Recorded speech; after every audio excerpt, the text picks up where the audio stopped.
Verse 47 to 48 in the English ku Bible. 13 ngo ahagarara hagati y'intumbi n'abazima mugiga irashira. Mugiga yari yakubise Abisirayeli intumbi zigwa hasi nyinshi.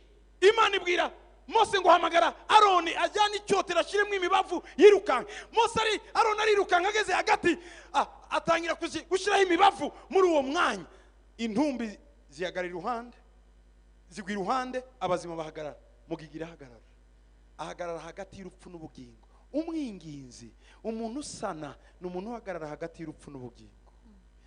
Verse 48, and he stood between the dead and the living, so the plague was stopped. The Bible says that Aaron did as Moses had commanded, and he took the incense and stood between the living and the dead, and the plague stopped. Intercessors stand between the living and the dead.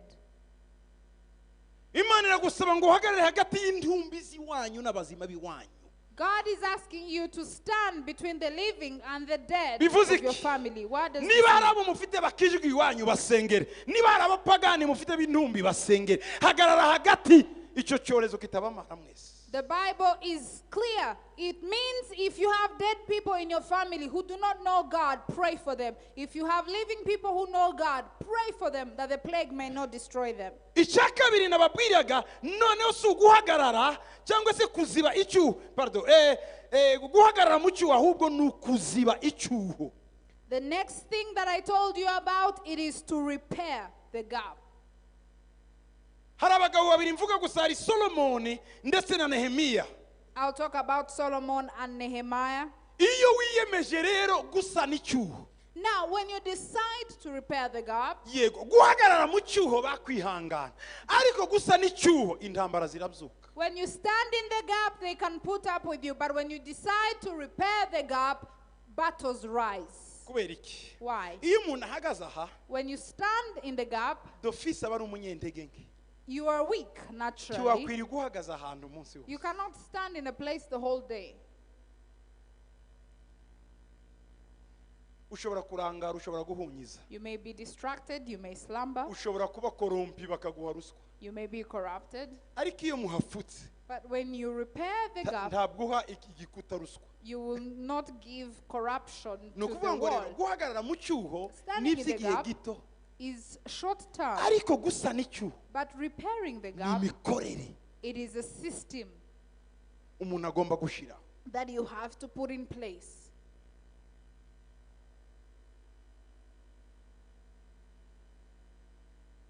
Hari igihe muhembwa we n'umugore cyangwa n'umugabo ariko inzara ikaba yose muhembwa ku itariki ya mbere, iya kane mukaba mutangiye gusaba umwenda. Wowe urahembwa, umugabo arahembwa. Mukibaza ibintu ni biki?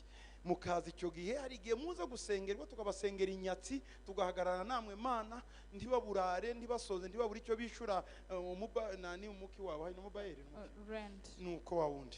Uko Noneho tukabasengera. Ibyo ni iby'igihe gito. Turasenga umutima ukoroha nta kwishyuza uko kwezi. Tugasenga ubundi, ariko mugomba gushyiraho systeme. Ni gute murepara? Mwicare murebe turya ngahe, tunywa ngahe, dutanga ngahe, mushireho priorite. Uko niko gusa n'icyuho. Twarabasengeye bayeri ntiyabamerera nabi. Turasenga umwana ntibamwirukana ku ishuri, ariko ndibizahora gutyo bazamwishurira trimestre imwe bihangana, iya kabiri ntibazihangana. Bisabye iki ko umugore n'umugabo mwicara mugakora budget y'ubuzima. Iyo niyo twita kurepara ibyo. Abantu benshi ikibazo kiraza ngo munsengere twarasenze twarananiwe. Wa repare. Shaka ukuntu icyuho ugisa ntizohora dusenga shaka kurepara icyo. Kuko hari ibintu bimwe mu by'ukuri ubona bitumvikana. Inyatsi twarirukanye zanze kugenda. Twabasabye ngo mutange ibya 10 gura ngo zigende zanze kugenda. Kandi murahembwa amadeni ni yose. Mwicare mukore gestion y'urugo rwawe. Iyo niyo reparation ya breche. Abantu gutuheza mu masengesho. Hari abandi bakeneye gusenga. Ndabizi ko naho bikeneye, ariko hari ibintu bimwe tutagomba gusengera. Uri umukobwa urasuzugura abantu bose, urasuzugura kandi ukeneye kurongorwa. Turasenga ngo imivumi kuveho, yaragiye ariko ntituzi nibikiriho nibitariho. Uko nawe witwara, none ugenda wambaye ubusa mu muhanda bazakufata nk'indaya. ambara neza niba ukeneye kurongorwa, wisige neza, wifate neza, uvuge neza, use n'umukobwa nyine ugiye kurongorwa, ariko apana ugenda uhennye mu muhanda usa ukuntu warangiza ngo ni munsengere naragumiwe. Wagumiwe gute? Ni nta erega na umugabo wese akunda uwasambanye ariko usa nawe nta murongoro. Ugomba wewe wenyine. Tuzahagarara mu cyuho yego, haza abo kugusaba, ariko abo kukurongora hari ibyo ugomba nawe gukosora. N'abakobwa nuko, n'abahungu nuko. Uri umusonga rero wirirwa wambaye amabiju mu mujyi anwingira akubita hari, warangiza ugashaka kurongora. Uzarongora ute? Nta kazi ugira, wirirwa ugenda uri umusonga rero n'amasheneta mu gurumete yuzuye umutwe n'ijosi. No ninde uzagukunda? Nta mugore ukunda uburegeye ubuntu buregarega mu muhanda. Umugore akunda umugabo ukora. Donc tuzagusengera yego, abakobwa bakumve kandi bagukunda, ariko umuntu wakwirirwa agenda n'amaparfait mu muhanda no. Umuhungu, umugore ashobora gukunda uwirirwa yikorera amakara, ukunda wambaye amazahabu mu mujyi kandi yo gutira. Rero mbabwiza ukuri, turasenga twarabasengeye, ariko niki kitagenda? Twahagaze mu cyuho, igihe kirageze ngo musa n'ibyo.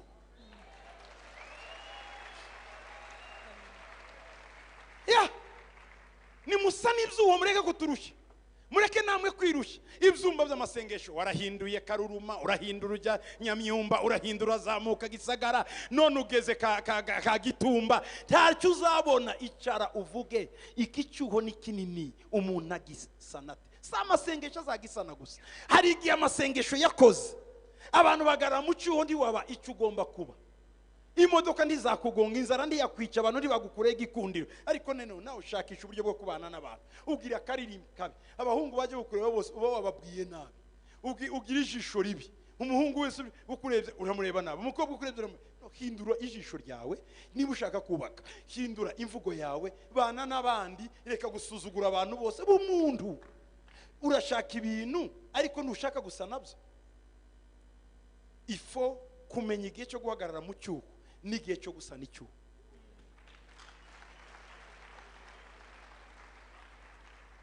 You need to know how to repair the gap, because standing in the gap will not be long lasting. We have prayed for you, we have fasted, we have asked God to bless you, but you need to build systems. You need to look at your conduct. You need to see how you carry yourself as a system of building or repairing the gap, or else we're just wasting time. You are wasting your time. Kwirirwa mu cyuma mana mba ifaranga benshi mujuje amasezerano y'amamiliyoni az'umuntu ari mu cyumba. Ntabwo aza uri hariya, no, warasenze ikirere kirakinguka, Imana iguhuza n'abantu, Imana ikuzana mu rusengero, bakwigisha business ugiko haguruka. Reka kwirirwa uryamye, nta kadirisha kari iwawe, nta printing machine y'amafaranga mu ijuru ngo azamanuka hariya, no, nta yabaho. Uzarinda ufata guhambana amasezerano, kuko hari igihe cyo guhagarara mu cyuho, hari n'igihe cyo gusa n'icyuho. There is no money printing machine in heaven, so that when you pray eventually the machine will print money for you. You need to arise and work. We have told you, we have taught you, it's now time for you to arise and work. Where is the greatest battle? When you decide to build. Nehemiah,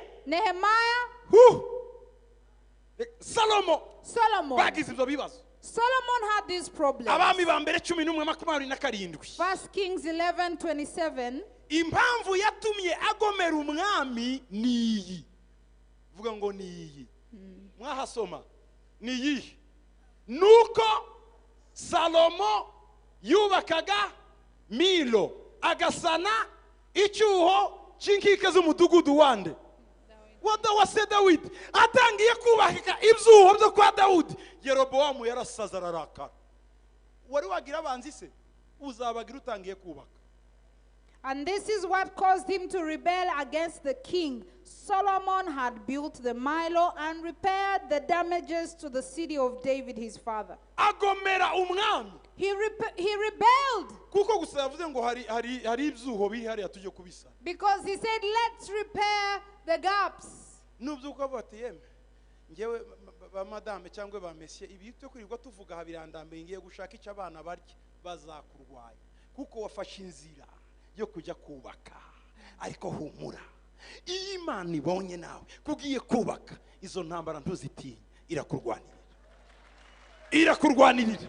When you rise up from the group and say enough of talking is enough, I'm going to start building, people rise against you. But I want to encourage you that God will go with you as you begin to build. Uzarwana intambara. You will fight battles Nutangira gusana ibyuho by'iwanyu. when you start rebuilding gaps. Nutangira gusana ibyuho byasizwe n'abaso. When you build gaps left by your fathers. Niwiyemeza kumara ubukene bw'iwanyu. When you want to finish the poverty in Nushaka your family. kugarura agakiza katakaye iwanyu. When you want to restore salvation in your family. Niwidesida kongera abana b'iwanyu kugira agaciro. When you decide to have worth in your Uzahura family, n'intambara. you will face Abantu battles. bari inshuti zawe bazagoma. Your friends will rebel against you. Yerobowamu, Jeroboam. Salomo yari yaramukunze. Solomon loved Amugira Jeroboam. umutware. He made him a captain. Amugira kuyobora bene Yosefu. He gave him leadership of the house of Ariko Joseph. amubwiye ngo tugiye kubaka ibyasenyezwe byo kwa data. But when he said we are going to repair the gaps left by my father's city, Hari abantu mu buzima bwabo there are people in their lives, bashobora kukwemerera they can accept ko we urya for you to eat, ubeho. to live. Ariko iyo utangiye kwibuka uwo muvukana kiba ikibazo. But when you start taking care of your relatives, it becomes a problem. Intambara ikabyuka. Battles rise. Watangira kwibuka udupfubyi tw'iwanyu. When you start taking care of the orphans in your family, Intambara ikabyuka. issues arise. Mw'abantu People, nubwo ba Yerobowamu bari bugome, nimwubake ibyasenyutse byo kwa Dawudi.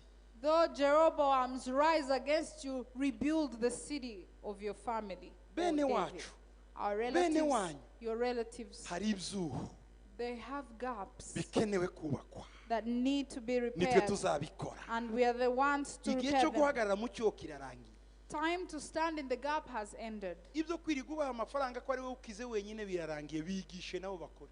You've always been giving them money to support them. It's time you pay for them to study on how to support themselves. Iyo umubwiye ngo nta mafaranga nkiguhaye, When you tell them I have no money to give you, akira kapitali ugenda ukore. now this is money to do business. Hari icyo nasobanukiwe. I understood something. Muri business In business, ni bake bakorana na bene wabo.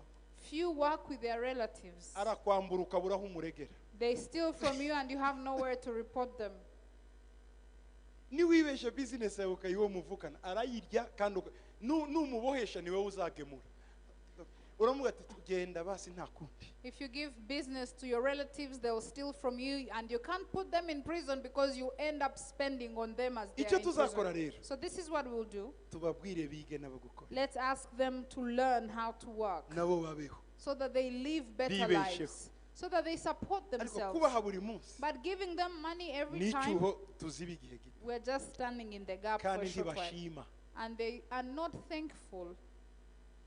Uramuha warangiza ngo aya niyo umpaye turayarya duhahe turiho inzu abana bajye ku ishuri nushaka kuyagumana. Ntazi kwayo nayo kuyabona wagiye kuyaguriza. Ntazi umufuka wawe. Becha mwicaye abantu bazi ngo muri abamiliyoneri, iyo mutabahaye barabanga. Ujye mubabwiza ukuri mubwe tutwo nari mfite twashize. None nawe ujya gukora umugabo ufite amaboko, ufite iminwa, niba ari umwe niba ari ibiri sinzi. Ufite umunwa umwe, ufite amatwi abiri. Hari abantu uyu munsi batakagombye kuba bakiri kuri charge yawe. Uyu munsi urimo uravunwa n'inzovu n'imbogo ku bitugu byawe, wowe ungana n'intama. Umuntu afite imyaka 30 40 aracazi iwawe, niwe umugaburira, niwe umubesha, afite amaboko abiri, afite amatwi abiri, afite umuntu umwe, afite indimwe. Umuntu urumva tutamusaba ngo nawe asane. Twahagaze mu cyuye igihe kirekire ariko gusana biragoye. Nutangira rero kumubwira iyo nzira, inshuti ze zizamubwira ngo aha erego ntagukunda. Twari tubizi twe. Urwango ruze, amafamiye ntimuramukanye, dusengere mu rusengero rumwe, umwe asohoka undi yinjire, undi abandi bati sinzakizwa uriya kiba muri rusengero. Kubera kuko yakubwiye gusa ngo sana. Yakubwiye ati guhagarara mu cyuho nanjye birandambiye sana. Nawe wubake. Bivamwo intambara. Mwabantu mwe muri aha niba barabasezereye nimwakira uko gusezererwa neza. Genda ukore. Shakisha uburyo ariko reka kurakarira umuntu. kakurakarira uwo mugenzi wawe mwene wanyu vuga ngo man wampaye abiri nkuko wamuhaye abiri nigute abandi bagera ku bintu. Imana ni inyembabazi ni nyarukundo izadukingurira inzira. Ndabizi zabikora. Salomo yagize ikibazo. Solomon had a problem atangiye kubaka. when he started building. Uwanyuma ni Nehemiya. And the last one is Nehemiah. Nehemiya 4:1. Nehemiah 4:7. Ariko bukeye Sanibalati na Tobiya n'Abarabu n'Abamoni n'Abanyashidodi bumvise yuko umurimo wo gusana inkike z'i Yerusalemu ujya imbere kandi yuko ibyuho bitangiye kwicwa bararakara cyane. Now it happened when Sanballat, Tobiah, the Arabs, the Ammonites, and the Ashdodites heard that the walls of Jerusalem were being restored and the gaps were beginning to be closed, that they became very angry. Abantu batanu barakaye. 5 people. Sanibalati, Sanballat, Tobiah, Abarabu, the Arabs, Abamoni, the Ammonites, Abanyashidodi. the Ashdodites. Ngubwo i Yerusalemu ibyuho birimo bisana. Now that Jerusalem was being restored, tuzubaka mu bihe byoroshye. you will not build in easy times, Ariko uzaba wubatse mu gihe gikwiriye. but you will be building in the right time. Imana yawe izakurwanirira. God will fight for you. Ntiwite kuri Sanibalati na Tobiya Do not pay attention to Sanballat and Tobiah n'Abarabu and the Arabs n'Abanyashidodi and the Ashdodites n'Abamoni. and the Abo Ammonites. bose All of these banejejwe n'umubabaro wawe. are pleased with your suffering. Hari igihe ubukene bwawe ibibazo byawe binezeza abantu. There are times when your poverty, your problems make some people happy, cyangwa se byo bibatunga. or they leave because you are in that situation. Biba ko wicariye aha You're seated here, nutangira Imana ikagukingurira akayira ukajya hariya Kenya ukazana utuntu twawe ejo ukaza ugaparika akamodoka kawe bazaza kutubwira ngo pastor ngo uzi kuriya yagiye ikuzimu. when you do business and start making money, people will make up stories that you are into witchcraft. That's why you're making money. Ngo nukuri turumva mwamwihanganye ntasemure cyangwa se ntajya atwara abashitsi. Ukuntu abonye iriya modoka ha twe turabona biriya bintu ha mubyitondere cyakora nimwe abakozi b'Imana mugenzure da akikunkumura akagenda. Donc abo ni Sanibalati kuko yahirutse mwese mugenda niki nibirenge. We aricara aravuga ngo no ubu bukene bw'iwacu kwa Kajabi kandabuhaze. Ubu bukene bwo muri famille ngiye kureba uko nzunza utuntu duke. Aja Kampala, aja Nairobi, aja hehe atangira kuzana utuntu Imana imugire neza kuza akamodoka none ubu yabaye wa shitani. Ese kuki abantu bakize baba bashitani naho abakenye bakaba b'Imana? Iyo ni imikorere ya Tobiya, Sanibalati, iyo ni y'Abarabu, Abashidodi n'Abamoni. Nta muntu uzishima kugubwa neza ukigenda n'amaguru ugisabiriza irindazi hariya abantu bavuga ko ukijijwe uri mu mwuka ukajya gusaba irindazi ngo haleluya mwene turaririye twumva ni hozana haleluya. Donc ukumva yanezerewe cyane kuko ari irindazi ryo gusabiriza. Ariko uyu munsi asigaye agemurira amandazi abantu mwirinde ari amandazi araroze muramenya uri twari kumwe ejo buriya se bije gute kuki mwumva ko Satani atanga ubukire. Igihe cyose uzagira promotion bazaguhagurukira kandi biriya biva kuki kwishari. Mwihangane rero we ubaka bakuvuge bagutuke bagire gute ubaka inkike sana icyuho wibitaho. Ngo bararakara cyane umudugudu si uwabo inkike z'iwabo Yerusalemu si iwabo Nehemiya si uwabo abamufasha gusana si bene wabo barakajwe niki kurakaje vrema niki cyakurakaje kubona jimazanye album hano warakajwe niki cyakuri urakajwe niki.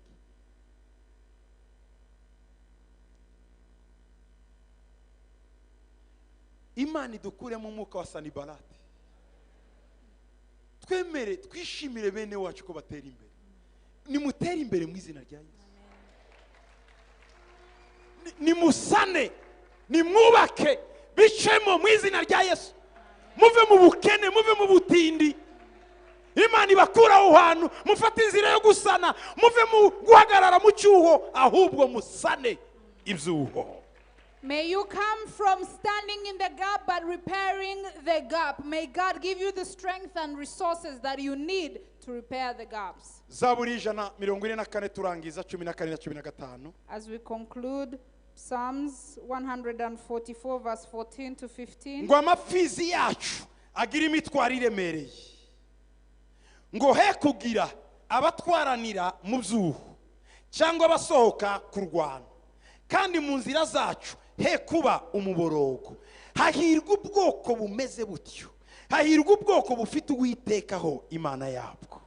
That our oxen may be well laden, that there be no breaking in and going out, that there be no outcry in our streets. Happy are the people who are in such a state. Happy are the people whose God is the Lord. Dore abantu, dore ubwoko uko bumeze. These people, Hari ibintu bitatu.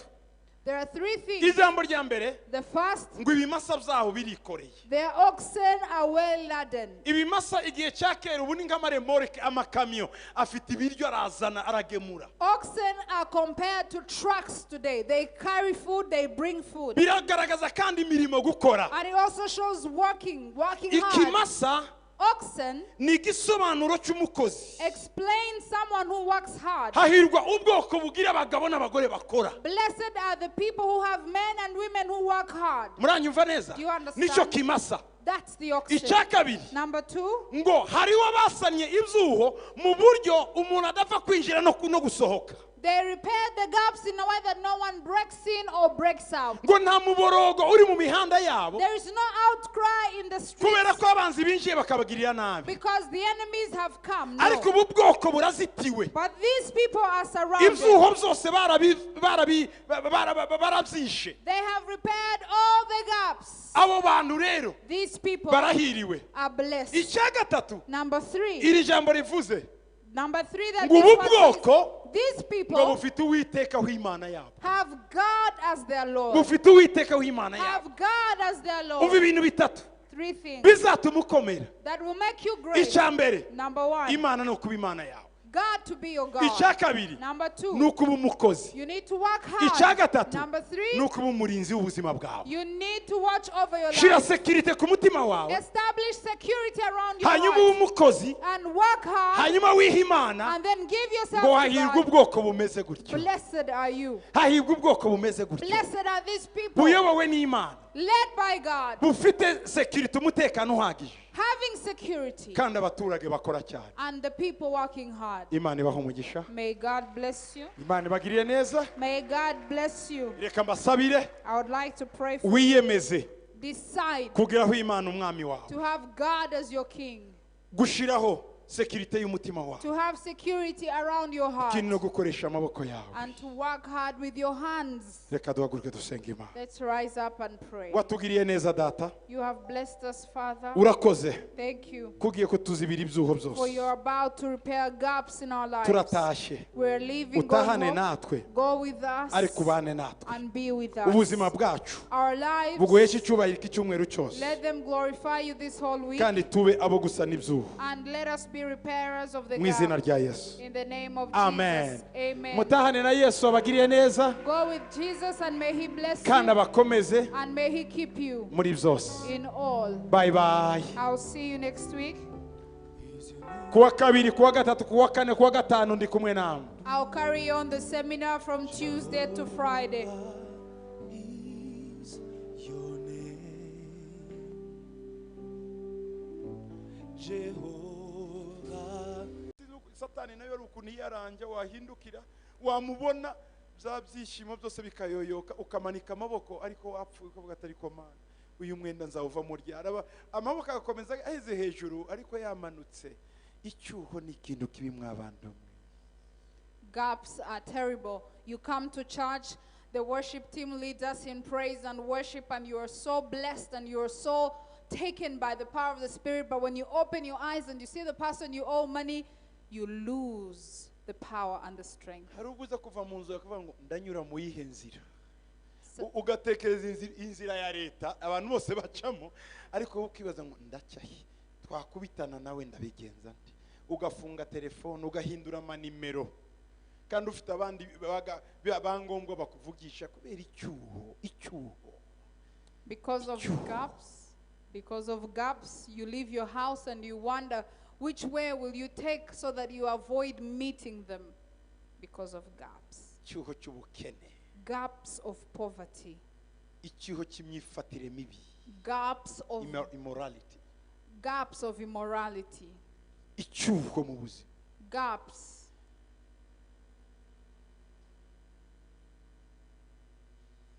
Inzitiro zasenyutse, Imana iduha imbaraga zo kuzisana.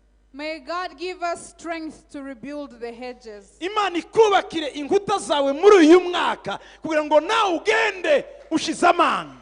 May God build walls for you this year so that you stand upright. Hari ibyo twatewe n'abandi bantu. There are gaps that have been imposed on us by other people. Kubera inzara nyinshi yabaye iwanyu bakakujyana kwa banyogosenge, nyogosenge abana be bakiga, wewe akakwima amashuri kugira ngo ujye utekera abe bavuye kwiga, cyangwa so wanyu ugakuruta arize kandi wari ufite ubwenge. Wabireba uyu munsi ukavuga ngo ariko ibyo bankoreye kwa ba masenge, kwa ba data wacu, Imana ibabarire, ukagenda nicyo gisebe muri wowe.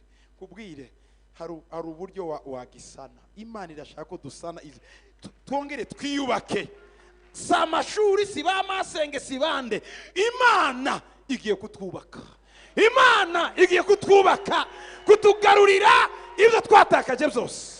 God is going to rebuild our hedges and restore what we have lost because of gaps of poverty. Some of you were raised in your extended families and you suffered in various ways. Until today, you still walk with the shame, with the pain of that experience. May God rebuild your gaps. Ushobora kujanwa mu buzima butandukanye. You can live a different life, ariko uruzitiro rw'umutima wawe ndirusenyuke. but the hedge in you still stands. Yosefu baramujyanye, They took Joseph, baramuboha, they bound him, bamugira imbata, they made him ajya a mu nzu slave. y'imbohe. He lived as a Ariko slave. uruzitiro rw'umutima we ntiyarusenyuye. Nta muntu wigeze wona mu murima we. No mu kwa Potifari yashatse gukozamo agatoki asanga harazitiye biramunanira. No mu nzu y'imbohe ntibyamukundiye. N'igihe bene nyina baje na bene se ntacyo byamutwaye. Yarakomeye, ntiyigeze asenya uruzitiro ruzitiye umutima we.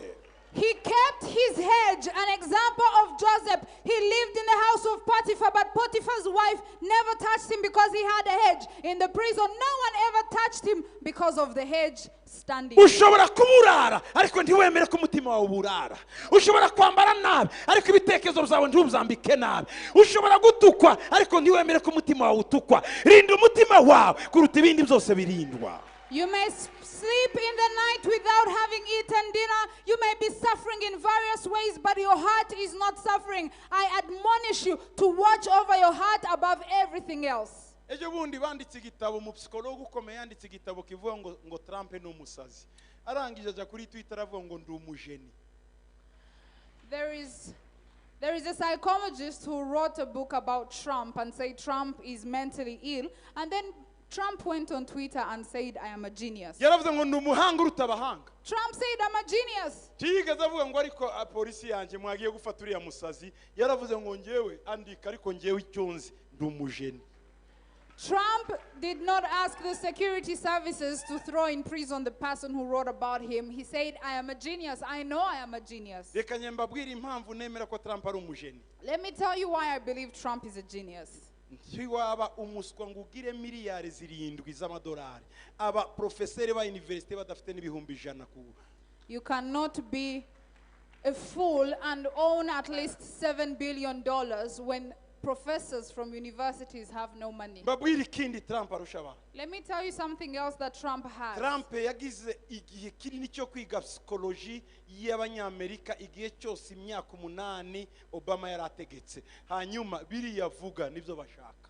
Mwe mukamwita umusazi, nawe akigira umusazi, ariko imitima y'abariya benshi iranyuzwe cyane. Nimwe mumwita umusazi ariko arabizi, ajyana nuko ibitekerezo byanyu bimeze. Tiwabigira gutyo utari umunyabwenge. Trump took the 8 years of Obama administration to study about the hearts and thinking patterns of Americans before he could run. And then by the time he ran, he knew what he had to say, what the Americans would embrace. I think he's a very smart man. Trump amaze kujya muri presidency yabwiye abanyamerika ngo ngenda kize cyane sinkeneye ko mumpemba, ndashaka kubagororera gusa ibintu. Ntahembwa. And once Trump was elected as president, he said he will not be paid. He just wants to sort out issues in America. umuntu He's udahemba not paid. wamubwira ibyo ushaka niwe uvuga ibyo ashaka. Trump says whatever he wants because he's not even paid by the Americans. kuko Trump ntiyigeze yemera ko haba akadirisha binjiramo ngo turaguhemba buri kwezi. Yaravuze ati sinshaka amafaranga yawe, njyewe ndihagije, ndashaka gufasha Amerika. Icyo avuze ntawe ugaruka ngo avuge ngo ariko kiriya ni kibi, urampemba, ndavuga ibyo nshaka kuko ndihemba. Murumva yishiriyeho uruzitiro. Trump built a wall for himself. He doesn't get paid by the American government, and he has the right to say whatever he wants because when they confront him, he says, I don't need anything from you. Trump ni umukire cyane, He's very wealthy. afite amafaranga menshi. He has a lot of money. Uhereye kuri ba Clinton n'abandi bose niwe bafinanshije ngo baba president. Iyo bavugana na Hillary aramubwira ati ceceka, sinjye watumye umugabo wa president. Uribuka amamiliyoni n'abahaye umugore agaceceka. Trump yatugaga Hillary ntiyigeze amuvuga nabi. Baraziranye, yaramufinanshije ariko undi ntiyamufinanshije. Nta ruzitiro yari afite. Umwe nta ruzitiro yari afite, undi yari afite uruzitiro. Uzatinya umuntu udafite icyo agusaba, umuntu udahakwaho, ntuzamuzanira ibintu nk'ibyo uzana ku bandi bose. Ntumugaburira, ntumubeshye, ntugira gute, ni mwubaka inzitiro za. Trump financed Clinton, and because of that, he could feel and tell Hillary Clinton anything he wanted because he paid for them. So you need to be watchful around people who you don't pay. Uzi ikintu yavuze? Do you know what he said? Ngo niba president nzagufunga. Trump said, Bari muri campaign. when they were campaigning, he said, when I become president, I'll put you in prison. Amaze kuba president. When he became president, Muzi imbabazi zasabwe. do you know how much she had to apologize? Ndakubabariye sinzongere kumva uvuze. Mwari mwumva avuga? I forgive you and you should never say anything else. And today Hillary doesn't say anything else. Ari ceceke. She's quiet. Uwo muntu wano umusazi? So do you think Trump is a madman? Mugani we ni umujeni. He's a genius.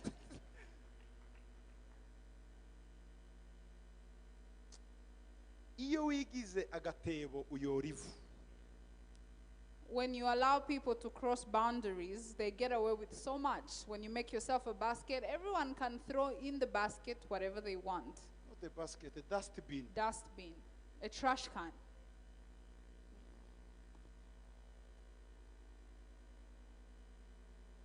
Ugenda hanze werekana inzara yawe, werekana ibiki byawe, n'abandi barayifite ariko bagaceceka. Twese ze ndi dushonje, nindi udashonje. When you go around begging, people cross their limits with you. We're all hungry, we all need money, but we don't all go around begging. Iyo umuntu akubona wambaye costume nkiyi n'ibubu nkiyi warangiza bati naburaye, ahita uwo mwanya ahita gushira hasi. Kandi ubundi yarakubahaga, nawe nujya gusaba ubanza crossing amaso ureba ati ninde turesha nabwira. Kandi umuntu wese utambuza atariko burya nabuze n'agatike. Hari umuntu ubwira akakumva, hari undi ubwira akabona umwanya rero wo kukona nka yasanze bireze muri wowe, reka nkone. Rero nk'abantu se tumenya nabo tubwira, menya n'uririra ntukayatakaza aho ubonye hose. Amarira yawe n'ay'agaciro umuntu ashobora kuyagusuzuguriramo cyangwa kuyaguheramo umugisha. Mbere yo kujya ahantu ubanza usenge ngo Mana njye niyo kuyobora ahantu utasuzugurwa. Agasuzuguro turagahaza, wowe ntugahaza.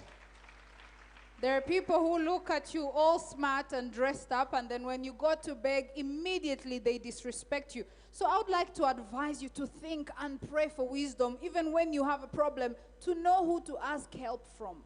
Uje kwa pastor, Go to the pastor mfite ibibazo nsenge, and say, Pastor, I have problems. Pray for me." birumvikana It makes sense. waje hakwiriye. You came at the right place. Umuntu musenganye kabiri gatatu muri Zion ntibumuziranye ukamutura ishida yawe, ahita avuga ngo hari umuntu ariko twicarana uhora asabiriza. Abantu bose bakubona ngo gasabiriza araje, ugatakaza icyubahiro kandi wari umuntu twubashye.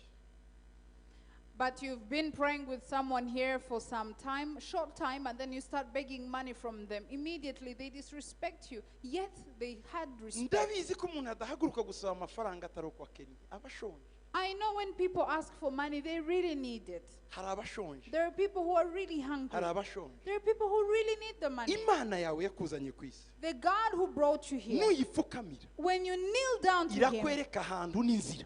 He will show you the way and the place. niyo utuyobora ku nzira itarimo agasuzuguro. He leads us to the place that is not dishonorable.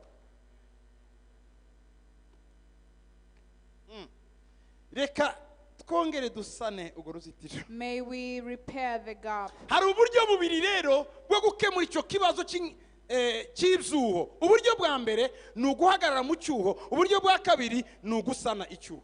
There are two ways to repair the breach. One is to stand in the gap. Two, it is to repair the gap. Reka nkwereke gatoya. Let me show you something. Hagati y'aka gatuti n'aka Between these two podiums, hari icyuho. there is a gap.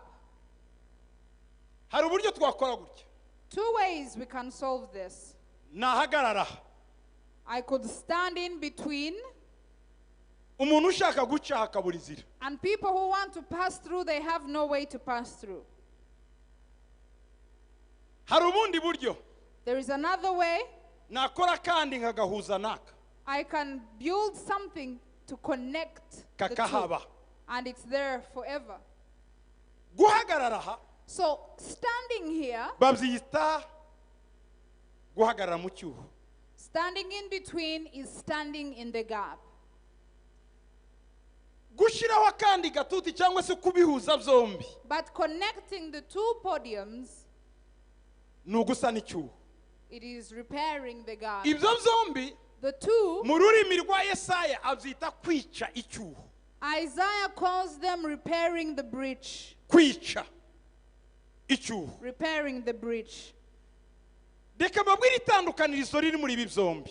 Let me tell you the difference between the two. Nako ntarababwira n'itandukanizo ryabo. Before I tell you the difference, Mbere yuko uhagarara mu cyuho cyangwa se usa n'icyuho, ugomba kubanza kumenya ko gifite cyangwa se gihari. first of all, before you repair the gap or stand in the gap, you need to recognize that there is a gap. Ese wari watekereza ko mu buzima bwawe harimo icyuho, mu rugo rwawe harimo icyuho, mu kazi kawe harimo icyuho, mu gihugu cyawe harimo icyuho, muri societe yawe harimo icyuho? Hari ubwo wari wabitekereza cyangwa ngo ubirebe? So let me ask you, have you ever taken time to look at your life, to look in your society, to look at your household, your work, and see if there are gaps? Ahantu umwanzi yinjirira. Do you find gaps where the enemy can come through? Birashoboka It's possible ko habonye. that, yes, you have found gaps. Abashinwa bubatse urukuta The Chinese built a great wall igihe cya kera, in the former imyaka time. 5,000 bishize hano. It's been 5,000 years. Bazengurutsa Chine yose. And they surrounded the whole of Bamaze China. kuzengurutsa, After surrounding China with a rwari great rurerure wall, cyane. it was a tall wall. Barangije baravuga ngo And then they said, nta mwanzi uzatumena mu Bushinwa. no enemy can come to China. Urukuta rwari rufite amarembo The wall had gates aho abantu basohokera. where people would go in and out. Barangije Then bashiraho abarinzi, they had watchmen by the gates. abasimburanwa amanywa nijoro They had shifts kugira ngo umwanzi atinjira. so that the enemy wouldn't come through the Umwanzi gates. aritegereza, Then one day the enemy looked at them asanga bariya bantu barinda urukuta and realized that the watchmen by the gates bahembwa make, were paid little money. abandi bose barasinziriye Everyone would be sleeping, ariko aba bahembwa make but the watchmen were making little mu money, mbeho nyinshi. and it was freezing. Ejo bakabazanira teremusi ishushe y'icyayi bahagaze kuri garde, batari ko mbona imbeho yakwishe wakwinywereka icyayi n'irindazi. Do you know what the enemy did? The enemy started bringing food and warm drinks for the watchmen. Umuntu akanywa icyayi gishushe And the watchmen would drink hot tea n'irindazi. and eat donuts. Yarayahagaze mu mbeho arinze. They had been watching the gates for the whole night. Ariko nubwo ngaburiwe yaduye And the watchman would say, you're feeding me, but you're my enemy. agataha. And he would go. Yagera mu rugo akabitekereza madamu. Go home and talk to the wife about the Ba bantu bari experience. hanze y'urukuta uzi ko bampaye icyayi naringiye gupfa n'imbeho. And the watchmen would tell their wives, The people outside the wall gave us warm drinks to drink, and it was freezing. umudamu bati sheri wari upfuye iyo tutabagira. And the wife would say, praise God for those people, they gave you warm drinks, you would have died. ati none se abo nibo wita abanzi bakugaburiye. How can you call them your enemies when they fed you? ati rega nanjye narimo mbitekereza kibaze n'abanzi si abanzi. And the watchman would say, I was thinking, are they enemies or not? agasiga abwiye undi umusimbuye ku izamu. And then they would tell their replacement, ati bariya abantu baca hariya harimo umugabo muremure n'umwana mwiza arangaburira ntumugiriye nabi. those people who pass by, one of them, the tall one, is good. bakomeza He feeds me. babagaburira buhoro buhoro. And they started feeding them. baba inshuti. They became their friends. uhembwa ngahe? How much do you make? ati wapi natica ntakize sha. It's little money, it's peanuts. yo pole vraiment narinzanye utwo dufite tugabane basi. I was bringing little that I have that we may share. akayabika. And then they would keep the money. yataha ejo mu gitondo. Then in the next morning, madame genda ugurira abana nido n'akanyama. go and buy milk and meat for the children. wa wundi twita aduyi yangaburiye. The person we call enemy has given me money to show. ubushuti bumaze kuba. Once they became friends, ariko basha tuzahera hanze vraiment. they told them, baturetse tukinjira. allow us to enter. Shall we always be outside the wall? atoke. All right. ndaba ndi kwizamu.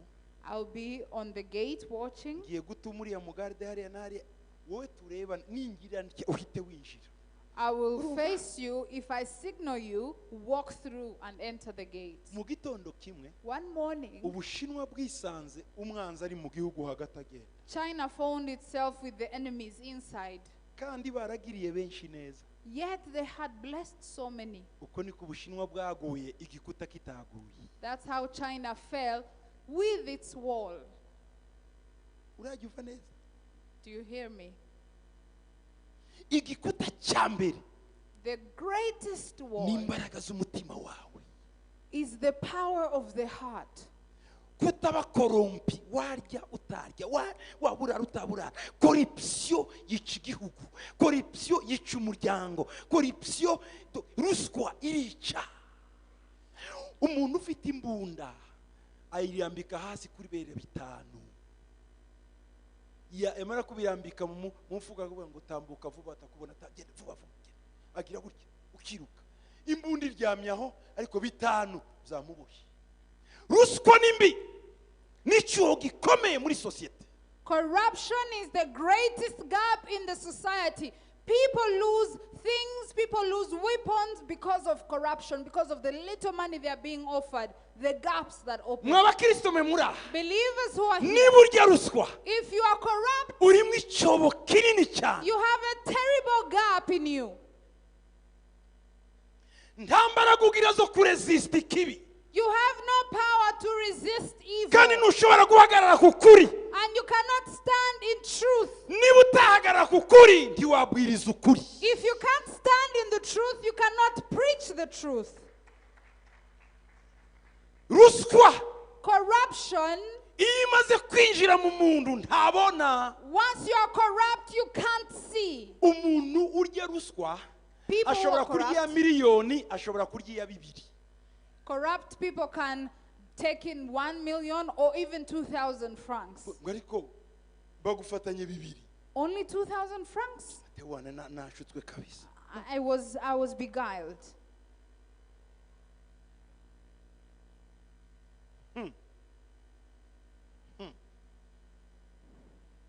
icyo ni icyobo kinini kiriba kiri muri sosiyete mu miryango yacu. kugira umugabo urya ruswa, kugira umugore urya ruswa, kugira abana barya ruswa, ni umuryango uri mu icyuho kinini.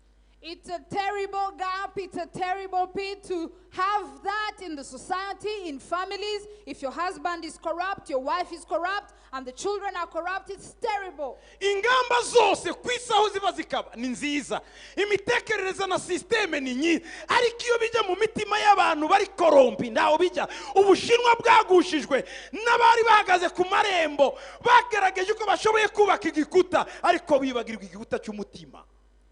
The Chinese people fell because they built a wall, but they never built the power in their heart. Now, people can use strategies, people can have systems, but if their hearts are not built, if there are gaps in their hearts, it's all for nothing. niyo mpamvu itorero ari iry'ingenzi, niyo mpamvu Kristo muri twe ari uw'ingenzi, niyo mpamvu Imana ari iy'ingenzi. Iyo yubaka systeme y'imitima, ntiyubaka systeme physique, ni systeme y'umutima. That's why God is important in our lives, because He builds the right systems of our hearts, not outside systems, but our hearts. Ni ryari umuntu areka gukora icyaha? When do people stop sinning?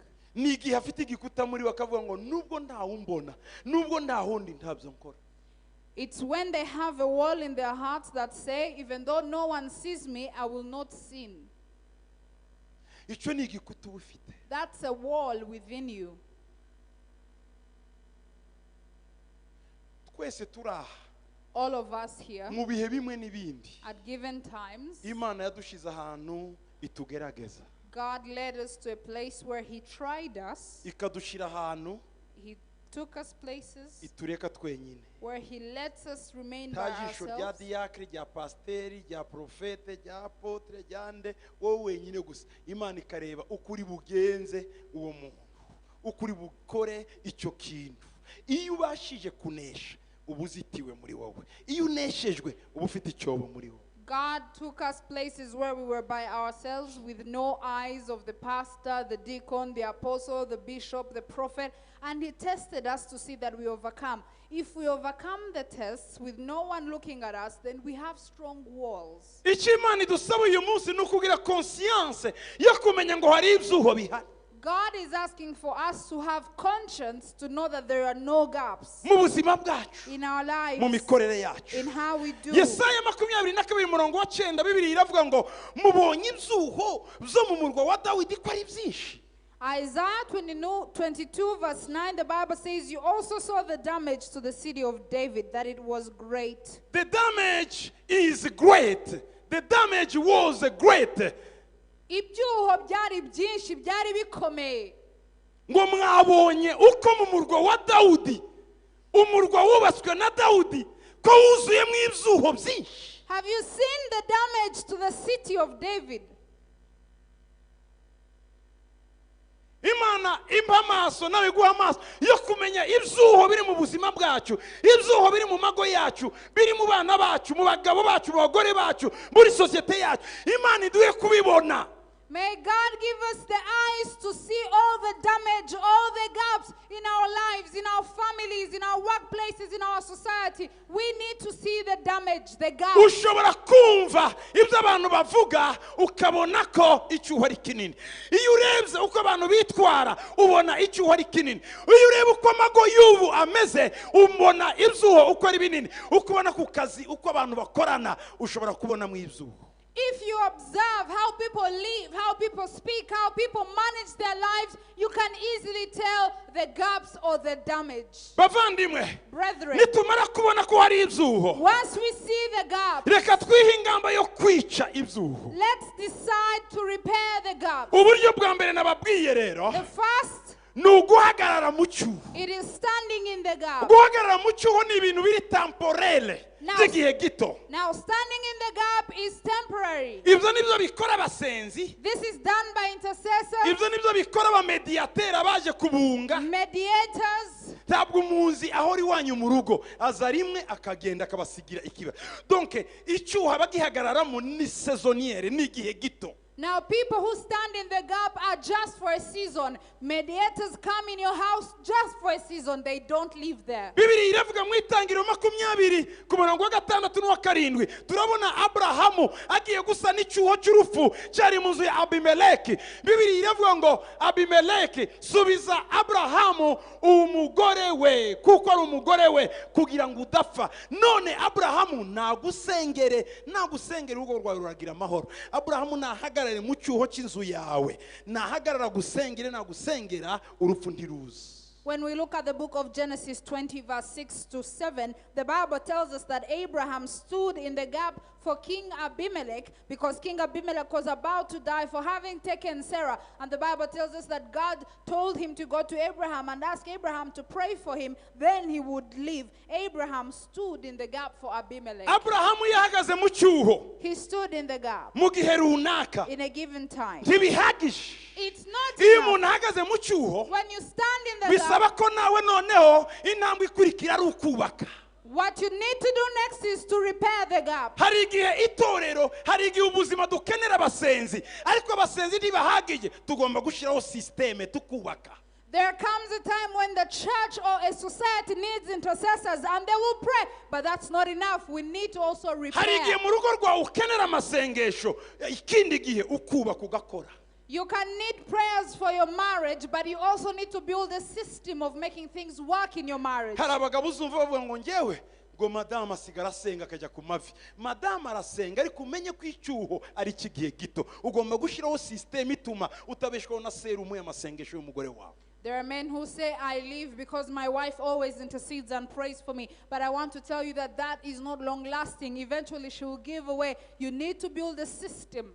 hari abandi There are other bazi ko people abagabo babo basenga who know that their husbands ngo pray. arabyuka agasenga tukagira amahoro. And they say, my husband wakes up to pray and we have nawe peace. ugomba gushakisha inzira y'amahoro. You need to seek for your way of hari abandi peace. bavuga ngo There are others who say, bewana ngo ndaryama nkagarama mama aransengera I will sleep because my mother prays for me. papa My aransengera. father prays for me. ndabizi ko basenga I know they pray. n'ibyo Yes, ariko hari umunsi umwe but there is a day azaba atagihari. where we won't be there. benshi by'ubuzima bwacu niyo mpamvu tugihumeka. We're alive and we're here today because there are so many people who pray for us. And one day when we get to heaven, we'll be surprised when we see the people who gave us life through their prayers. iyo aba atari mose Had not Moses, uyu munsi iyo aba atari mama wawe papa wawe mushiki wawe musaza wawe mwene wanyu had it not been your father, your mother, your brother, your sister, iyo ataza kuhaba had it not been them, biba byaragukomeranye. maybe it would have been something else for you.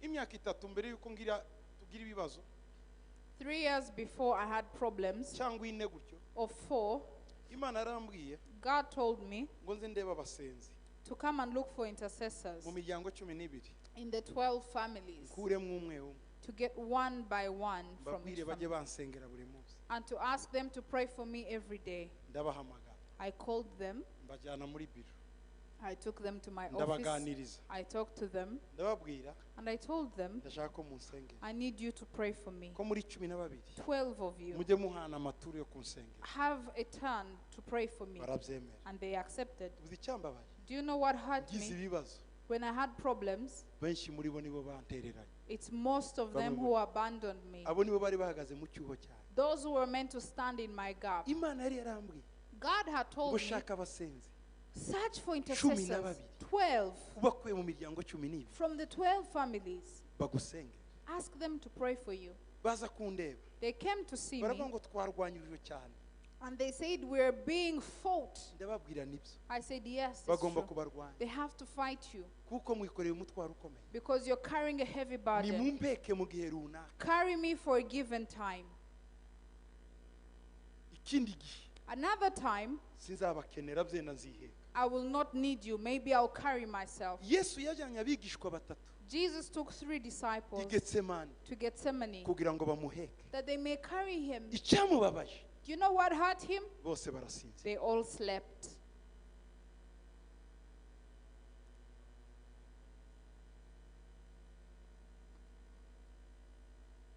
hari igihe There is a time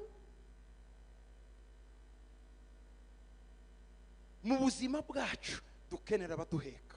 There is a time where in our lives we need people who carry us.